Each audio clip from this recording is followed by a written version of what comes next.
Yeah, it's Boogie. This hot new hip hop, West Side shit.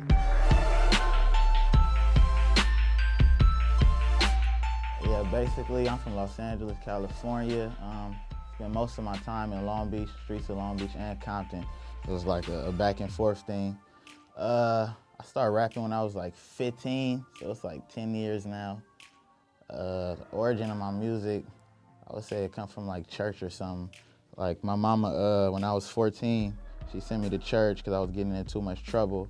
I ended up in the choir, even though that sounds like some square shit.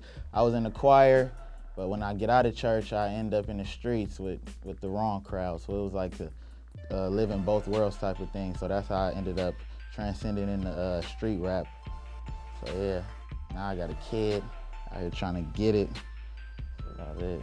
About 2 years ago, I went to school to take recording engineering. Ended up buying me a little studio setup, preamp, whole Pro Tools, jump off.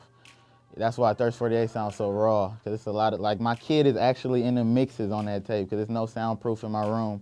So if you listen closely, you hear him like, "Daddy, can you do this?" It's crazy. That shit tight though. But yeah, I ended up having to get out of school because my mom's needed me to start working. So I ended up at a warehouse for the whole last year. Just struggling, still struggling. And one day I just woke up like, I'd rather be broke than be a slave. So that's how all that changed.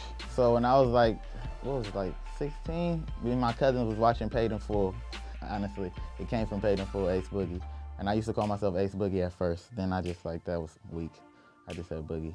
Like I said, the core of my music is really like church. So church and R&B was like, that's why I think I do a lot of harmony still to this day. Like even if it's a gangster beat, I'll probably start singing a note or something. But yeah, I definitely consider myself a West Coast artist because I'm thugging on the West Coast daily. So yeah. Growing up, I love Lauryn Hill, Erykah Badu, Jay-Z, my favorite rapper of all time, Tupac, of course. Right now, Kendrick, of course, he killing. Cole, I love Chance. It's a lot of hard people, honestly. I love YG, because everybody got ratchet in them, so it's like I love a lot of shit, really.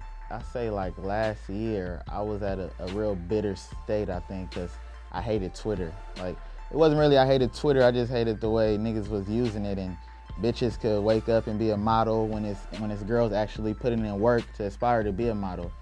But you know, Twitter do give you that platform to take power in your hands, but people utilize it so corny and trash, especially on Insta. You taking 1,000 selfies a day, like, come on, guy. But yeah, Thirst 48. It started. Yeah, I was at a bitter state, so I did a song called Numb. I just said I wasn't feeling nothing that was going on. And I just thought about it like, we really got a thirsty generation, so I could build off this. Because I'm thirsty myself at times, you know? I didn't call myself DMing bitches, like, I gotta chill, but yeah, just a thirsty generation, bro. Bitter raps actually came about in the weirdest way. I got sent a pack of beats from DK the Punisher, of course, shout out to him. But yeah, I sat on it for a little bit, like I was actually gonna pass on the beat. And one day, my computer just was playing my iTunes randomly, and I heard the beat. And I said, like, the first line, I hate when niggas get to flexing just to show off for some bitches. And I said, damn, I hate more than that, though. So I just built off other stuff that I hated, and I realized I hate a lot of stuff. That's why I made sure I reiterated, it's a thin line between opinions and bitterness, because especially in our generation, like, you can't even really speak how you feel without people either thinking you bitter or thirsty. Like, if you say a girl pretty nowadays, she gonna say you thirsty. So like, it's just a thin line between so much stuff. For the most part, I just been working by myself. I got homies in LA like Aston Matthews, Buddy. I think y'all post some of his stuff. And yeah, I really just keep it with the homies.